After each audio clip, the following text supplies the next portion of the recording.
এই যে এইরকম একটা ভিন্নধর্মী অ্যাথলেট বা এত পরিশ্রম করতে হবে আপনি অবশ্যই জানতেন। এই জিনিসটা শুরুটা কিভাবে, যে কিভাবে চিন্তা করলেন যে আপনি ট্রায়াথলনে স্টার্ট করবেন? এটা একটা long story, but in short আমি জাস্ট বলি। সেটা হচ্ছে যে আমি ইউনিভার্সিটিতে মাউন্টেনিয়ারিংয়ের জন্য ট্রেনিং শুরু করেছিলাম।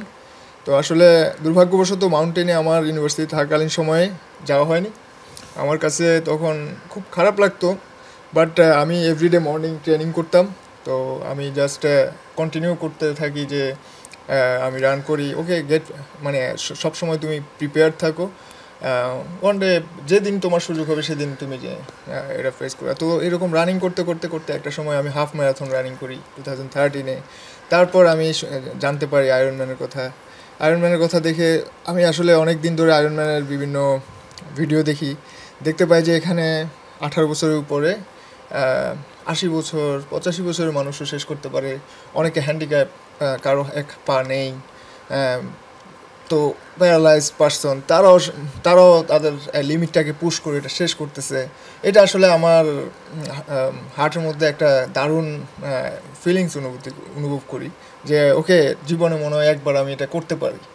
তো স্টেপ বাই স্টেপে যে মাথার মধ্যে একবার নিয়ে ফেললাম যে বেঁচে থাকলে আমি কোনোদিন একবার এটা শেষ করতে চাই, সে থেকে ধরেন আমি একদিন সুইম করি, একদিন সাইক্লিং করি। তখন তো জাস্ট বিগিনিং স্টেজ, আস্তে আস্তে আস্তে আস্তে আস্তে লং টাইম ধরে এই ট্রেনিংটা শুরু করতে করতে 2017-এ আমি ফার্স্ট আয়রনম্যানটা করেছিলাম।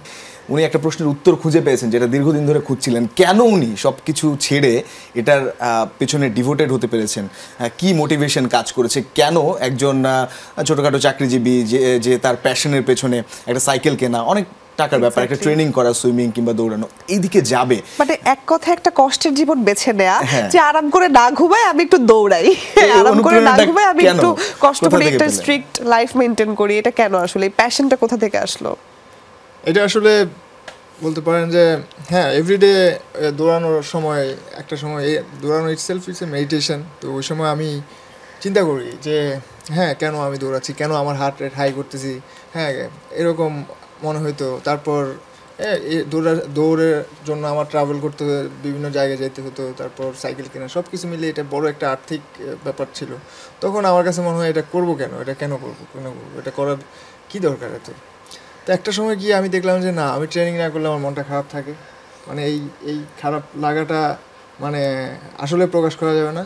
আমার সারাদিন খুব খারাপ যায়, আমার মন খারাপ থাকে, মানসিক অবস্থা খারাপ থাকে। তারপরে আমি দৌড়াতে দৌড়াতে একটা উত্তর পাইলাম অনেকদিন পরে, কেন আমি দৌড়াবো। সেটা হচ্ছে যে আমার কাছে এটা ভালো লাগে। First of all I like it, I love it. আর সেকেন্ড কথা হচ্ছে যে এটা কেমন ভালো লাগে। তারপর জিজ্ঞেস করলাম, ঠিক আছে তোমার এটা কেমন, কতদূর ভালো লাগে, কী করতে পারবো, এটার জন্য কী স্যাক্রিফাইস করতে পারবা। তো আমি তখন চিন্তা করলাম, ওকে এটার সাথে তো অনেক কিছু জড়িত, এটার জন্য যদি আমি দেউলিয়া হয়ে যাই আমার কোনো রিগ্রেট থাকবে না, আমি কোনো আফসোস করবো না এটার জন্য।